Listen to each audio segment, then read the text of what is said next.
Good morning বন্ধুরা, কেমন আছো তোমরা সবাই? আশা করছি অনেক অনেক অনেক ভালো আছো, সুস্থ আছো, সুন্দর আছো। আর আমিও ভালো আছি। তো আজকে আমার ছেলে পূজা দিছে।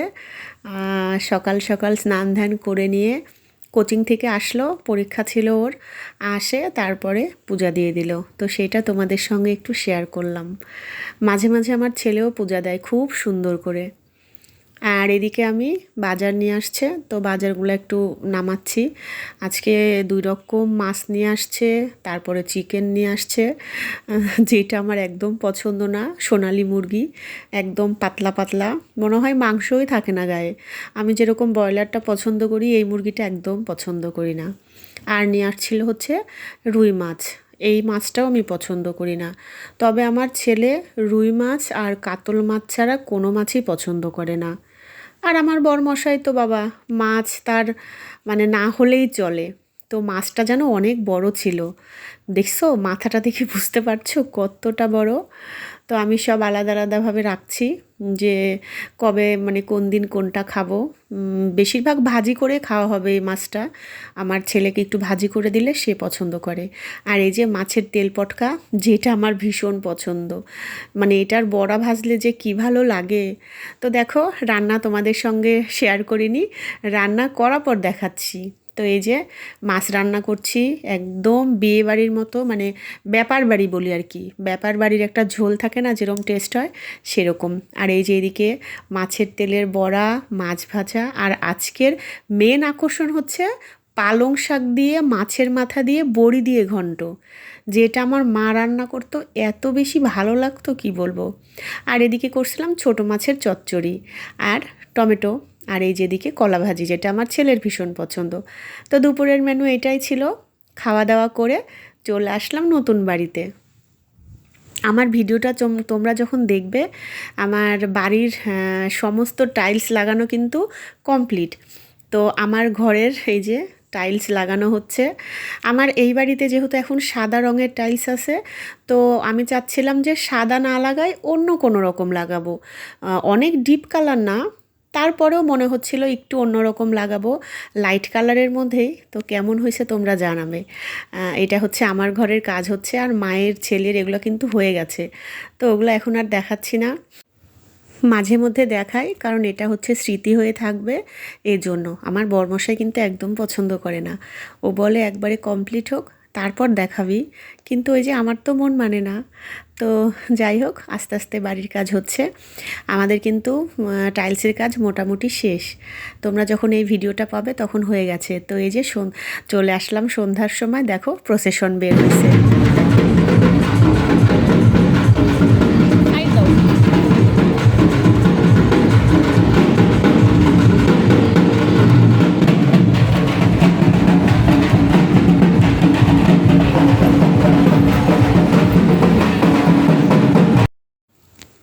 আমি বলি না যে আমার বাড়ির সামনে থেকে সব পূজারই প্রসেশন বের হয় জানো। এই যে সরস্বতী ঠাকুর বের হয়েছে, তবে আজকে কিন্তু সবগুলা বের হয়নি। আমি আসতে আসতে অলরেডি 2-3টা চলে গেছে। তো আমি আসার পর এই যে আরও বোধহয় 5-6টার মতো আর কি যাচ্ছে। তো সেটা তোমাদের সঙ্গে শেয়ার করছি। এমন একটা জায়গাতে থাকি, সব কিছুই ঘরে বসে দেখতে পাই। আমি যদি ঠাকুর দেখতে নাও বের হই, কিন্তু সবগুলো ঠাকুরই আমার বাড়ির সামনে দিয়ে যায়। কারণ এদিক দিয়ে প্রসেশন বের হয়ে একদম রাজবাড়ির ঘাটে ভাসান হয়। তো ওই যে তোমাদেরও একটু শেয়ার করছি। প্রতি বছরই হয়, তবে প্রতি বছর আমি যেন বের হতে পারি না কিন্তু সরস্বতী পূজার দিন ঠাকুর দেখতে। এইবারটা 2 দিন ছিল জন্যে আগের দিন পূজা দিয়ে পরের দিন আমি বের হতে পারছিলাম। কারণ ওই যে একা একা সমস্ত কিছু করে না, আর বের হতে ইচ্ছা হয় না সন্ধ্যার পরে। তো দেখো, এত মানুষ, আমি সেটাই একটু দেখাচ্ছি যে সরস্বতী পূজার প্রসেশনেও কত মানুষ বের হয়। আর এই যে ছেলেপেলেরা দেখো কত নাচানাচি করছে। আর এই যে আলোগুলা বাবা, চোখে লাগলে তো মনে হচ্ছে কোনো কিছুই চোখে দেখতে পাচ্ছি না, এইরকম একটা অবস্থা। তো ভীষণ ভালো লাগছিল। আমার বরমশাই তখন ছিল না বাড়িতে, আমি আমার ছেলে দুজনে আসে আসে দেখে যাচ্ছি। তবে ভীষণ ভালো লাগছিল, অনেক আনন্দ হচ্ছিল। তো আমার ছেলে উপরে মানে দোতলা থেকে দেখছিল, ও বলে মা চলো উপরে যাই। তা আমি বললাম না বাবা, নিচে থেকে প্রসেশন দেখার মজাই আলাদা, উপরে থেকে দেখলে এই মজাটা আসে না। তো দেখো কি পরিমাণে নাচানাচি করছে সবাই। শুধু সরস্বতী পূজা না, মানে দুর্গা পূজাতেও তো তোমরা দেখছো আমি কিন্তু এগুলো শেয়ার করি। জানি না তোমাদের কার কেমন লাগবে। তো আমি আমার যেটুকু আর কি মনে হয় যে না এগুলো তো শেয়ার করাই যায়, তাই জন্য তোমাদের সঙ্গে শেয়ার করি। দেখছো কত মানুষ, অনেক মানুষ হয়েছিল, অনেক মানুষ।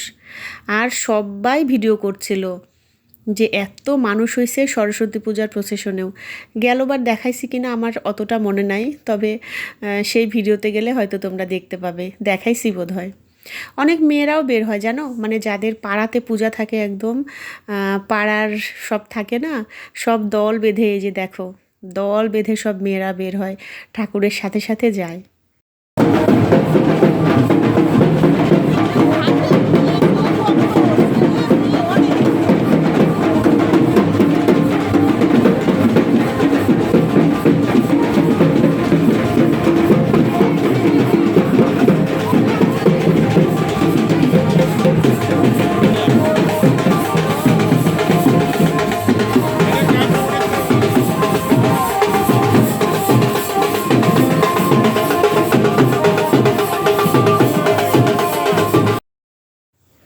সামনে যেগুলো ঢাকিরা আসছে আমি সেই বাজনাগুলো দিয়ে দিচ্ছি, জানি না কপিরাইট আসবে কি না।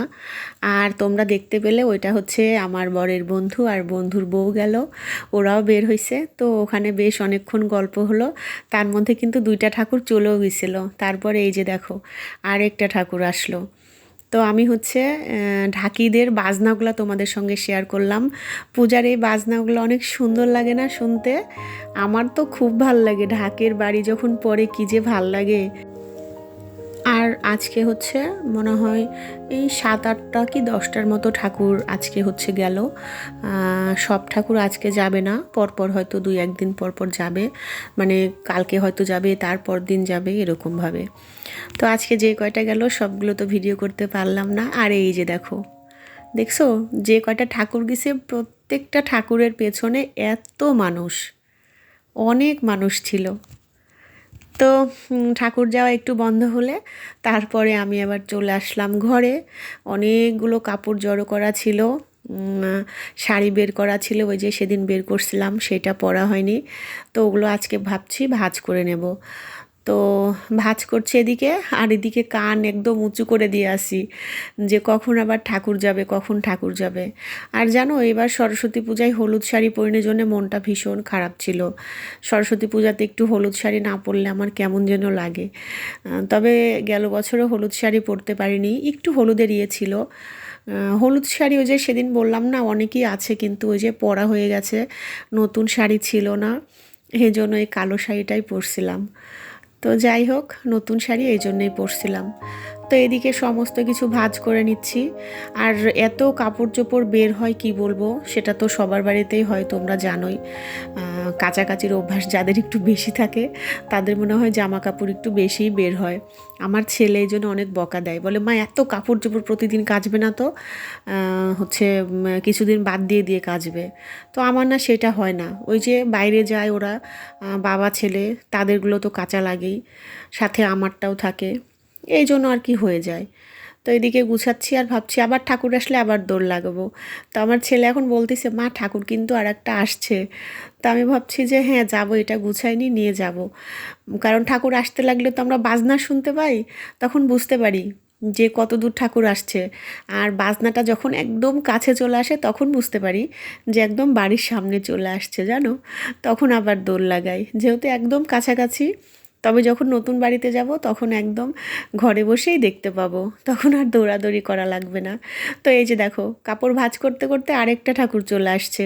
তো আমি যাওয়ার আগে আমার ছেলে চলে গেছে, দেখছো উপর থেকে কত মানুষ দেখো, আমাদের বাড়ির এখান থেকে একদম ওই মাথা পর্যন্ত মানুষ ভর্তি। তো আমিও পরে গেছিলাম, তো উপর থেকে একটু ভিডিও করে নিছে, যেহেতু আমার যাইতে একটু দেরি হচ্ছিল এই জন্য। তো একটু ভিডিও করে নিছে, সেটাই আবার আমি তোমাদের শেয়ার করলাম। এই যে দেখো কত মানুষ, আর ঠাকুরটা কত সুন্দর না বলো, অনেক সুন্দর সুন্দর ঠাকুরগুলো এবার অনেক সুন্দর হয়েছে। আর এই যে নাচানাচি দেখো, সবাই কত নাচানাচি করছে। তো বন্ধুরা, আজকে ভিডিওটা আমার এই সামান্য একটু ভিডিও, প্রসেশনের ভিডিও। তোমাদের যদি ভালো লাগে তাহলে অবশ্যই জানাবে। আমি যেটুকু পারছি, যেভাবে পারছি তোমাদের সঙ্গে শেয়ার করছি। আগে তো প্রতিদিন ভিডিও দিতাম, এখন প্রতিদিন ভিডিও দিতে পারি না, এখন হয়তো 2-1 দিন পর পর দেই। তোমরা সবাই আমার সাথে থেকো আর একটা করে লাইক দিয়ে দেখো। তো ঠিক আছে, সবাই খুব খুব খুব ভালো থেকো, সুস্থ থেকো। Good night.